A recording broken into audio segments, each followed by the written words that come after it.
Hello everyone, welcome back. Thank you for the support last week. We all appreciate it. I'm Danny Reardon. I'm here with Vin. I'm here with Chris, and we're talking a lot of things happened this week. A lot of sports. Lot has happened since our last show. A lot has happened. A lot of trades, a lot of injuries, a lot of news around most sports. So a lot of speculation. Yes. Danny, what are we kicking off with this week? We're starting off with some NFL news. We're talking major news has happened. We're talking NBA trade deadline in a little bit, and we're also going to follow up with the new football league, the AAF. The AAF. It's interesting, but very interesting. We're going to start off with some NFL news. We're going to talk about Kyler Murray. Kyler Murray decided to go football instead of baseball. What do you guys think? Danny, I'm going to answer that with a question. I want to know what you think. Do you think Kyler Murray should have stayed with baseball, or do you think he should have went to the NFL? I personally think he should have stayed. I think he can do both. I think he's great at both, but for the sake of his life, I would have taken baseball because he's going to take a lot of hits as a quarterback when he gets drafted. True. And it's just not going to be good. And I feel like he'd also make a lot more money in baseball because you can see the contracts that Bryce Harper and Manny Machado are asking for. Yeah. And I feel like you can make more money that way in baseball. Obviously the endorsements in football are a lot more, but at the same time, I feel like you can make a lot more money in baseball. Yeah. Chris, same question. Baseball or football for Kyler Murray? Well, I like football a lot more than baseball. Well, not a lot more, but I like him more. And I would say I think Kyler Murray should play baseball instead. Yeah, because there's more guaranteed money in baseball. You know, you're gonna get paid so much, and he could, if baseball doesn't work out for him, he could always go back to the NFL after. It's true. You know what I mean? Like true. Brandon Whedon, like guys like that have done in the past. So I think he should have chose baseball personally. Yeah, because there's a high chance he gets injured. Look how small he is. He's 5'9". 5'9". He might get injured. He's my height. Yeah, exactly. He's really small playing for a quarterback in the NFL. And I'm not saying small quarterbacks can't get it done because we've seen Drew Brees, Russell Wilson, exactly. Baker Mayfield, but he's really small, and I don't know if he's going to be able to take the hits, man. Any team that chooses him in the first round is taking a huge risk. Talking about the Jaguars, Redskins, all these other teams, Miami Dolphins. Yeah. Miami. Any team that takes him in the first round is taking a huge risk. Yeah, I agree with the both of you. Kyler Murray is an amazing two-sport athlete. We saw that in Oklahoma. Yes. But I do believe baseball would be the right move for him, not only because of the guaranteed amount of money he could make, but the injury risk is much less than in the NFL, where he can take one bad hit and he can suffer brain damage, or he can break an arm or a leg. And you see what happened to all these injuries that have happened to quarterbacks. Yeah, like Brett Favre. Brett Favre. Like Alex Smith. Alex and Joe Theismann. The Redskins are trying to get to replace Alex with Kyler Murray. Exactly. We're talking about right here. Happen. Speaking of teams that take him, the Arizona Cardinals head coach Cliff Kingsbury has previously stated that he would take Kyler Murray number one, before he was head coach of the Cardinals. However, he has clarified that he says much he loves Kyler Murray. Josh Rosen is their guy. Yeah, and also I have a mock draft up here. And let me tell you the first 10 picks of this mock draft. Okay.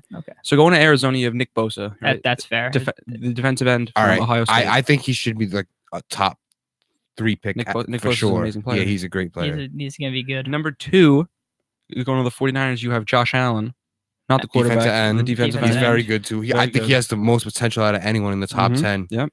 Number 3, going to the Jets. Danny, this is you. This is me. You got Quinnen Williams, defensive lineman, Alabama. I like that, but I think I want the Jets to trade back to make up for last year. He's the best player available, but if the Jets trade back for a need, it's fine. Yeah, because this draft is teams want a quarterback. Someone wants to trade up for Kyler Murray. Exactly. Someone wants to trade up for maybe Dwayne Haskins, even though the Giants are pretty much they're probably gonna get him. We'll get to that in a second. But going to number 4, going to the Raiders, which was I'm very surprised how the Raiders performed this year. I'm very surprised. I'm not. I did not. I did not expect Derek Carr to come out this year and just perform like absolute garbage. I mean, I believe Derek Carr is an amazing quarterback. I think Derek Carr is underrated, and this is coming from someone that hates the Raiders. And they traded their best player, Khalil Mack. They traded their best for a lot of draft picks. They have a lot of first-round picks this year. That's true. That's very true. But going on to number 4 to the Raiders is Rashawn Gary, a lineman from Michigan. And then going number 5 to Tampa is Greedy Williams. He's a cornerback from LSU. And then that's a great pick. That's a very good pick. And then number 6 going to the Giants is Dwayne Haskins. I I'd be okay with that as a Giants fan because Eli. I'm not a Giants fan. You're a Giants fan, but if I were a Giants fan, I'd be perfectly fine with that because I know he's only started for 1 year. 1 year, and that's my major issue with Haskins. But you started 1 year. Haskins has also like openly said this. If he was taken by the Giants, he'd be perfectly fine with sitting behind Eli for a full year, which would benefit him a lot. Well, my question is this: what other quarterback do you want the Giants to get? Drew Lock or Daniel Jones or one of those guys, or Kyler Murray? Like, I feel like Dwayne Haskins is the right quarterback for the Giants. Yeah, I agree. Besides to develop a guy for the future, man, Dwayne Haskins is definitely like the best option right now. Exactly, especially he's got the strong arm. You know, he's mobile in the pocket, even though he's a pocket passer, but he could move a little bit. Yeah, he's a perfect guy. And starting to realize that all these QBs that are going to be eligible in this draft, Dwayne Haskins has risen above the pack. Exactly. He has shown why he should be drafted. In my opinion, he's the best quarterback. And honestly, at this point, Giants should just go for it. I agree. We might as well. You got finally agreeing with them. They should just draft him, set him behind Manning, and when Manning's done, you start Haskins, and then there you go. You got Haskins, you have Barkley, you have Beckham, Ingram, Shepard. It's like the same thing the Chiefs did with Mahomes. Yeah. The Giants are trying to do Haskins. I think it would work out perfectly. But you just said Drew Lock, right? Number 7, the Jaguars have picked Drew Lock in this mock draft. Well, that's interesting because I know the Denver Broncos really like Drew Lock. Yeah. First of all, that's the guy that they want. That's the guy they think is their franchise right there. So the Jaguars getting him would be interesting. But the Jaguars have also been heavily linked to getting Nick Foles in the offseason. That's true. Nick Foles, as we all know, free agent. He's going to be a free agent. I could be wrong about this. The Eagles might have picked up his option. They could have. I don't know. But I think Nick Foles said he's going to avoid it. He's going to try to become a free agent or going to be available via trade. Yeah. So he's not going to be an Eagle. Let's sidetrack for 1 second from this mock draft. 2019-2020 season, where do you see Nick Foles ending up? Jacksonville Jaguars, in my opinion, because they have the roster. They just need a quarterback that could play in the playoffs right now. Danny? I mean, the Jaguars is a good fit. If the Redskins are probably going to tear it down, they're probably not going to trade for him. Mm-hmm. Miami's an open spot for a QB. Maybe. Miami would be good for him, although they don't really have many weapons on offense. Yeah, Kenny Stills is not bad. I would say Jacksonville's the best fit. I'd say probably if Jacksonville doesn't take a quarterback, I think they're going to trade for Nick Foles. Yeah. Jacksonville. They might even do both. I mean, the Jaguars are the Jaguars. So if they might, if something happens, and I think they're going to give Foles job security though, because a guy like that, he's Super Bowl MVP. Like you're going to have to give him job security. He was signed as a backup to one of the hottest rookies of his time, Carson Wentz, and then you've seen what he's done because of injury. Exactly. That just shows that there is really no backup quarterback. It's just a second quarterback who can perform as well as the starting quarterback. They just didn't have their opportunity. Yeah, like I know a lot of people complain about Kaepernick and he should be signed and should be starting in the league. If you think Kaepernick should be starting in the league, Nick Foles definitely should be starting. Exactly. Nick Foles deserves to be in this league 100%. All right, so what are the last 3 picks? Okay, going on to number 8 for Detroit, you have Montez Sweat. Montez Sweat? He's on the edge from Mississippi State. He's a great player. Yeah. That's a good pick. And then the Buffalo Bills, they're picking 9th.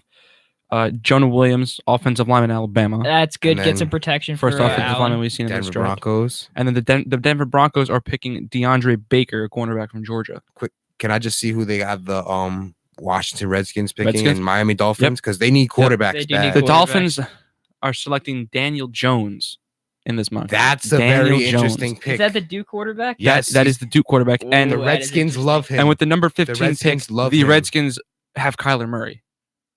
Do you both think Kyler Murray should fall this low in the draft? I see that the other way around. Yeah. You see Miami taking Murray. You see the Dolphins taking Murray. And I can agree with that. I know because I know personally from reports that the Redskins love Daniel Jones and he's their guy. That's interesting. So I think the Dolphins are the wild card team that ends up getting Kyler Murray. I don't think any of these. I think what's going to happen is I think all these guys are going to start trading. All these teams are going to start trading up because they're going to. I do too. I can't wait for that to happen. Jets make a move, please. We need picks. But I mean, because like let's The say only like problem is these guys don't have 2 first-round picks. That's true. that's true. So the Jets can't make an immediate move. They're gonna have to be building for the future. Yeah, but like, I mean, I'll be okay. Like, as long as I want to see some teams start trading up because I don't want to see because a guy like Kyler Murray, I feel like should be like in the top 10 in the draft. A guy like Dwayne Haskins, he's gonna go top 10 probably. But then like, I just want to see something. I want to see some moves being made. I want to see some teams taking some risks. I think that'd be interesting. You want to move on from some more news? Kareem Hunt was signed for the shockingly. That's actually a great sign. I don't know why their fans are complaining, to be honest, because listen, I know whatever he got convicted of hitting. Yeah, not convicted of. He did. Yeah, he did it. He did it. Everyone saw the video, but all right, we're moving past that. I don't know why their fans are mad because they got a top 5 running back for like basically free. Yeah, no, but they already got Nick Chubb. I love Nick Chubb. Look at the duo then. That is Who's a great stopping duo. that running game? I don't know. Nick Chubb and Kareem Hunt in the same backfield. Are you kidding me? That's not going to happen for 6 games. It's going to be insane. And Kareem Hunt he came out of nowhere. He literally came out of nowhere in that 2017 season. Yeah. Jamal Charles looked like an amazing Hall of Fame, almost Hall of Fame career running back, and then he goes down with injury. And who did the Chiefs have? They got Spencer Ware and Kareem Hunt. No, not Kareem Hunt yet. They had Spencer Ware and they had another backup. I think they signed him. I forget his name. But they had another Sharkhandrick West. Sharkhandrick West. So they had him. They were going off of Spencer Ware because Jamal Charles went down, and then they took Kareem Hunt, I believe, in the 4th round or 3rd round. They did. And looking at his rookie stats, his first year, Kareem Hunt had 272 touches for 1,327 yards. It's amazing. That is unbelievable. He led the league in rushing, I believe. I'm pretty sure he did. Yes, he was a big part in my fantasy team that I co-owned with my friend. So that was good. He helped us out a lot there. Mm-hmm. He helped us out. He helped us a lot this year as well. And then everything happened, and that's why I didn't think he was gonna get signed. I legitimately I knew he was gonna get cut. I'm pretty sure everyone saw that coming. Yeah, before he got hurt. Not before he got hurt. Before he got cut, 181 touches, 824 yards, easily another 1,000-yard season because that was only in 11 games. Yeah, he's easily hitting 1,000 yards, if not in the next 2 games, in the next 3 games for him. Yeah, I mean, I'm not mad that he got signed, but it just doesn't make any sense to me. Like obviously, because if he got re-signed, then I think that Ray Rice also should have gotten re-signed. Even though what Ray Rice did was worse, I know what he did was worse. He literally knocked her out. It was bad. Yeah. But I mean, I just think because it's like the same concept. I mean, Ray Rice took it too far, took it a lot farther, and I don't think that she provoked him when Kareem Hunt was provoked. Mm-hmm. So I understand that, and I'm fine. I'm happy he's getting a second chance because I love Kareem Hunt. Yeah. I love him as a player, not off the field, but I love him as a player. Yeah. And what's interesting too is that the GM for the Browns was the former GM of the Chiefs who drafted Kareem Hunt. Yeah. So it's kind of nice to see that he believes in him. I mean, I agree with you, Danny, but at the same time, the Ray Rice stuff is in the past. Yeah. Kareem Hunt deserves a second chance. Let's be real. I'm happy he got a second chance. Yeah. And there's one more thing that happened. Yes. This is big. Antonio Brown. Danny, Brown. I'm going to take it from here because I have a lot of with this. So Antonio Brown tweeted, I think it was a couple days ago, or was it yesterday? 2 days ago? I have it right here. I have it too. All right. He tweeted, "Thank you, Steeler Nation, for a big 9 years. Time to move on and forward." And shortly after this, he requested a trade from Pittsburgh. Exactly. I mean, I can't believe how quickly this team just went down. They still had. You lose Le'Veon Bell, he doesn't even play, but then you have James Conner, who just shined in almost Kareem Hunt-esque way. And then you're losing Antonio Brown right now. You're losing a top 5 receiver. Not top 5. I think he's top 1. Breaking news: trade in the NFL. Who? Joe Flacco has been traded to the Browns. What? I mean, not the Browns, the Broncos. For who? For who? It doesn't say. Wow. But Ravens have agreed in the principle sport. to trade Joe Flacco to Denver. Can't go through until March 13th, though. So we have to wait a whole month until it can go through. But Joe Flacco has been traded to the Denver Broncos. Wow. All right. So forget Antonio Brown for now. We got to talk about that. Now, hang on. Before we talk about Flacco, I want to just... We got to end the segment. Yeah. Antonio Brown, since 2013, has played all but 4 games in the NFL. All but 4. To me, that is a top 5 wide receiver right there. He's top 1. He's top 2. Him and Julio are the best 2. Yeah, but I think Julio's better. Really? We're gonna only because Julio been playing better for me in Madden lately. Well, hang on. Hang on now. Before we go, where do you? I'm going to ask the same question as I did with Kyler Murray with the baseball and the football. 2019-2020 season. Where do you see a landing spot for Antonio Brown? San Francisco. San Francisco. Yes. San Francisco. Why? He's gonna go to 49ers. You want to be like Jerry Rice. Exactly. It's pretty. I feel like it's obvious because I feel. Do players not want to win anymore? You know how like LeBron wants to do go to players the not want to win? Because you're going to these teams that have just underperformed for the last couple of years, and you're like, oh, money. Well, is it just about money anymore? These professional players? I feel like the what's it called? The Niners would have been better if Jimmy Garoppolo didn't die. They don't have a number one receiver either over there. They don't. They don't really have. So anybody. There's your answer. We're gonna take a little bit of a break. We're gonna talk. We're talking NBA trade deadline when we get back. But before we start that, we're gonna also talk about the Joe Flacco trade for a couple minutes. Oh yeah.